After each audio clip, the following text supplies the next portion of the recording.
So anyway, it's just like in these, the deception that's going on.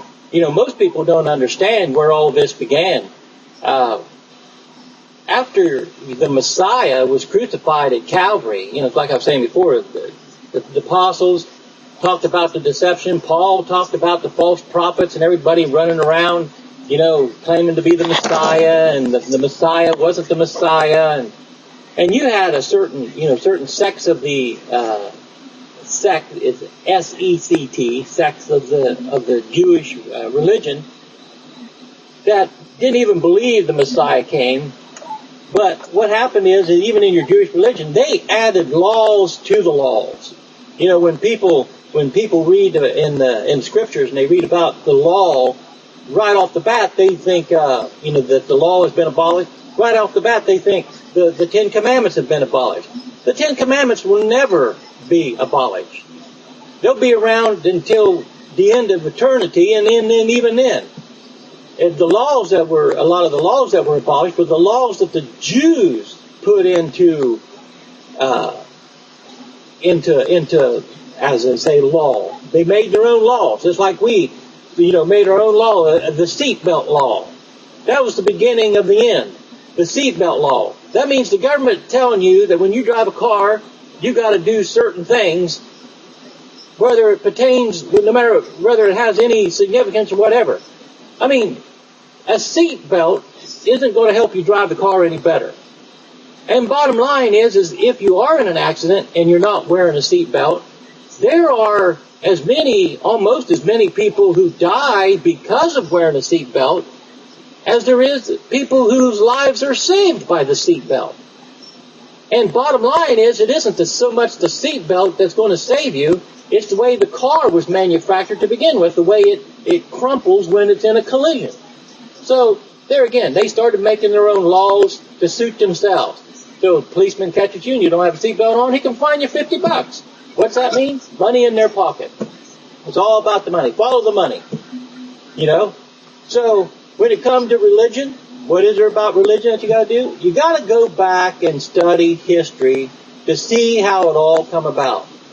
Well, I'll just give you a little catchphrase that you can punch in. You can Google or Bing or whatever you want to do. But you can go on there and just type in Constantine 333 AD or 300 AD, however you want to put it. But type in Constantine. And one of the things that you're going to find out is Constantine and what he started was the beginning of the so-called Roman Catholic Church. You had Jews that was changing their own religion. The Pharisees, the Sadducees, even Yahusha, the Messiah, even told him, he says, you are of your father the devil. You make laws that you yourselves can't even keep, but yet you expect the people to keep them. That's just like the police. They expect every person behind the wheel of an automobile to be wearing a seatbelt. But police don't wear a seatbelt because when they get to a scene or whatever, they have to be able to exit their automobile immediately, and a seatbelt will restrain them, so they do not have to wear a seatbelt by their law. But everybody else does. Okay? Same way with the Sadducees, the Pharisees, all of them. They made all these laws. You couldn't walk more than 7 steps on the Sabbath. I mean, this crazy stuff. Well, it's the same thing going on now. Okay? So Constantine, he was a ruler of the known world at that time. He claimed that he looked up into the heavens and he seen the sign of a cross. Well, you want to know where the cross came in? Constantine, 300 AD. Okay? So you had the Jews who were falling away from the Torah and the teachings there after they came out of the Babylonian captivity through it, and then, after they come out of it, they brought a lot of their teachings with them.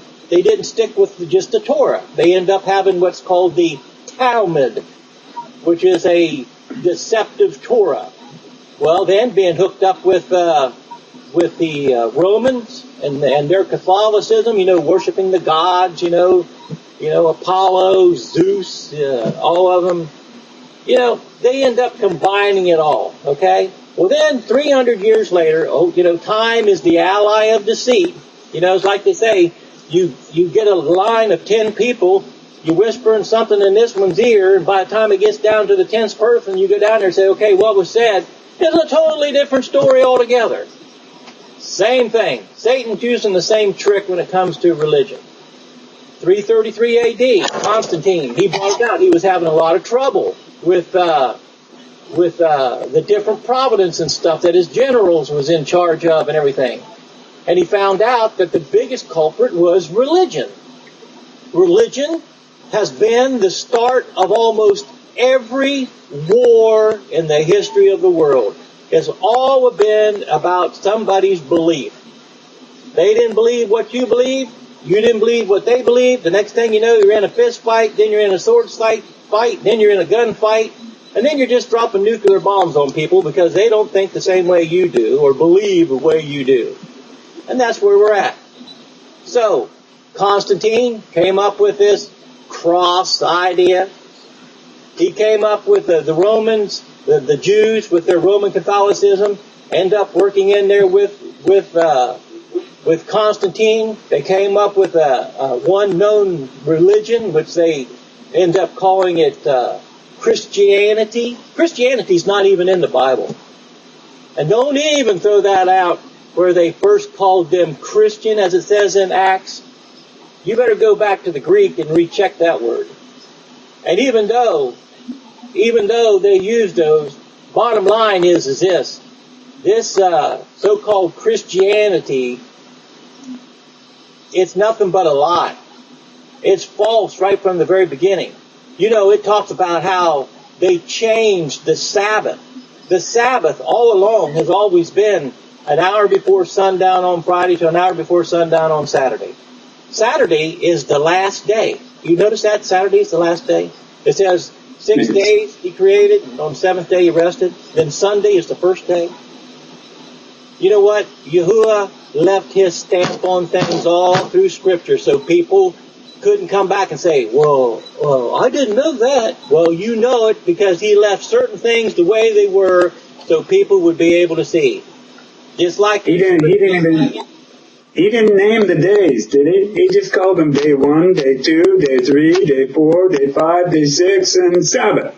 That's right. So it is man that named the days, and many of them are named after little g gods. You're absolutely right. You're absolutely right.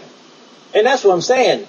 You know, they built a Constantine with the Roman Catholic so-called church at that time.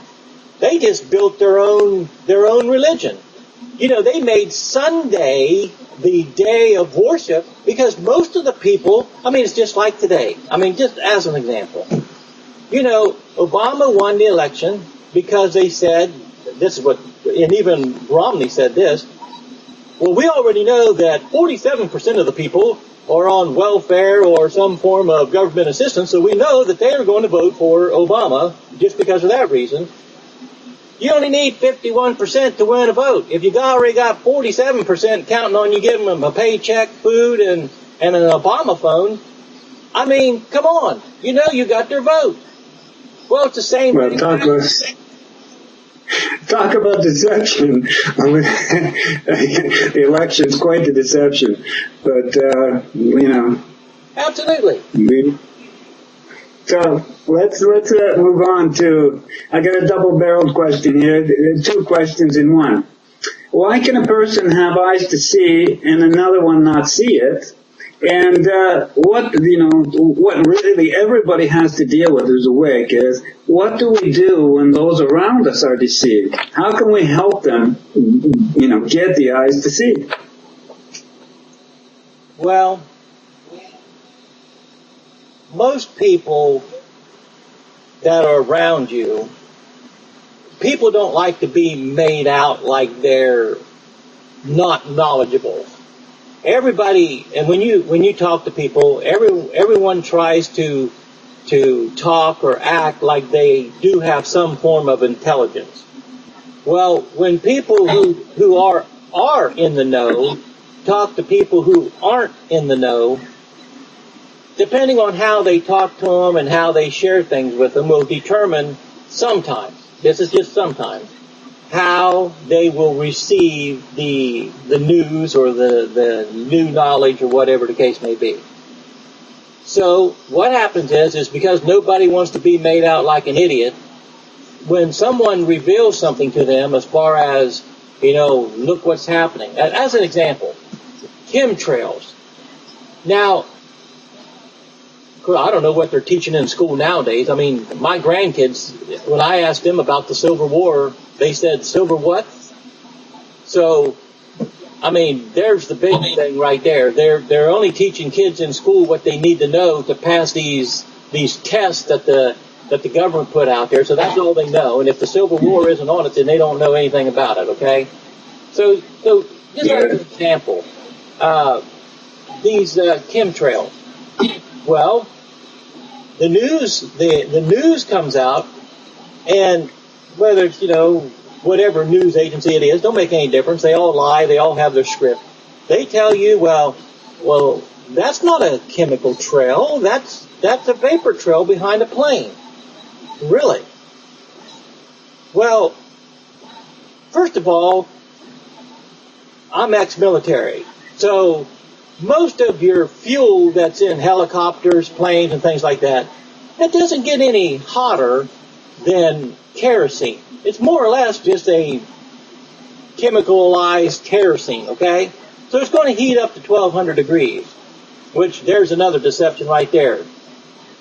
1,200 degrees isn't going to melt these massive steel beams in the World Trade Center, okay? So we won't even go there. You want to talk about deception? That's deception with all capital letters. But anyway, once that plane flies over and the fuel is ejected from the back of the engines, the turbines, then what happens is as soon as it cools down to the same temperature of the air that's outside of it, then it disappears because it became the same temperature. Well, chemtrails don't disappear. You see them spreading out, and if the plane started over here, 150 miles away, and it goes across you and goes out here another 150 miles, and that trail still remains there, like little bells and whistles should be going off in your head. It's like, well, wait a minute. Is this temperature, the hot air coming out the back of them turbines, the same as we got hot air up there too? No. But people believe what they're... Yeah, no, they don't think. They believe what they've been told, too. Even when they start to think, they turn it on. Oh, somebody told me that's okay. Okay, I can turn that off now. And most of them are walking around with their heads down, facing the ground, because you got these things on their heads, and they're self-absorbed. So they're not, they're not aware. They're not aware at all. Well, so they are. So what can we... Sorry? They are aware. Because people like yourself, people like me, and other people are getting the word out. But it's just like the question you asked, how can some see this and others can't? Well, the biggest majority of the so-called others, they can see it. But they choose to be ignorant about it because they don't want to be part of an argument or something that they don't know about, or they don't want to be made, in whether it's through people prompting them or whatever, to have to go and check something out. They don't want to check anything out. They want to stay ignorant. They think ignorance is bliss. But ignorance is not bliss. And you know what? People like yourself, through your website and the things I talk about in the pulpit and in my teaching, they are all truth, but people don't want to know truth because they are afraid that if they hear truth, it's going to upset their apple cart, and what will happen is they won't be able to live the life that they're living. So they don't want to be forced into checking anything out. Okay? So